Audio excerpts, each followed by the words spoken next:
Test എന്ന് പറഞ്ഞാൽ ഇന്നത്തെ സുവിശേഷ ഭാഗത്തില് ഈശോയോട് ഒരാൾ വന്നിട്ട് പറയുക, എന്റെ പിതൃസ്വത്ത് ഞാനുമായിട്ട് പങ്കുവെക്കാനായിട്ട് എന്റെ സഹോദരനോട് കൽപ്പിക്കണമെന്ന് പറയുമ്പോൾ ഈശോ അദ്ദേഹത്തോട് ഒത്തിരി ചൂടായിട്ട് ചോദിക്കുകയാണ്, എന്നെ നിങ്ങളുടെ ന്യായാധിപനോ സ്വത്ത് പങ്കുവെക്കുന്നവനോ ആയിട്ട് ആര് നിയമിച്ചു എന്ന് ചോദിക്കുകയാണ്.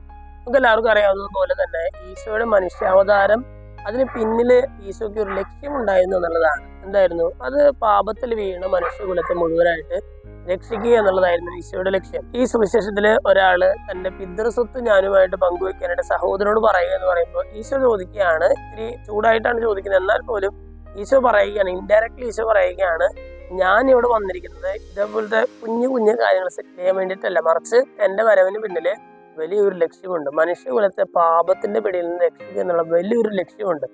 അതിന്റെ മുമ്പിൽ ഇതൊന്നും ഒന്നുമല്ല, അല്ലെ? അതായത് എനിക്ക് വലിയൊരു ലക്ഷ്യം എനിക്ക് നേടിയെടുക്കാനുണ്ടെന്ന് ഈശോ പറയുകയാണ്. ഇന്നത്തെ സുവിശേഷ ഭാഗം ചെയ്യുമ്പോൾ നമുക്കും ഒന്ന് ചിന്തിക്കാം, ഈശോയെ ആരായിട്ടാണ് ഞാൻ കൺസിഡർ ചെയ്തിരിക്കുന്നത്? അതായത് പലപ്പോഴും നമ്മുടെ പ്രാർത്ഥനകൾ കേട്ടാൽ ഈശോ ഈ കുഞ്ഞു കുഞ്ഞു കുറെ കാര്യങ്ങൾ സാധിച്ചു തരാവുന്ന ചെറിയ എന്തോ ഒരു ഏജൻസി പോലെയായിട്ട് നമുക്ക് തോന്നുന്നുണ്ടോ? അതോ ഈശോയെ ഏറ്റവും വലിയ രക്ഷകനും ദൈവവുമായിട്ട് നമ്മൾ ആരാധിക്കുന്നുണ്ടോ? ഇന്നത്തെ സുവിശേഷ ഭാഗം ചെയ്യുമ്പോൾ നമ്മുടെ ബോധ്യങ്ങളിൽ ചില മാറ്റങ്ങൾ വരുത്തണമെങ്കിൽ ആ മാറ്റങ്ങൾ വരുത്താനായിട്ട് നമുക്ക് പരിശ്രമിക്കാം. ദൈവം നമ്മെല്ലാവരും സമൃദ്ധമായിട്ട് അനുഗ്രഹിക്കും.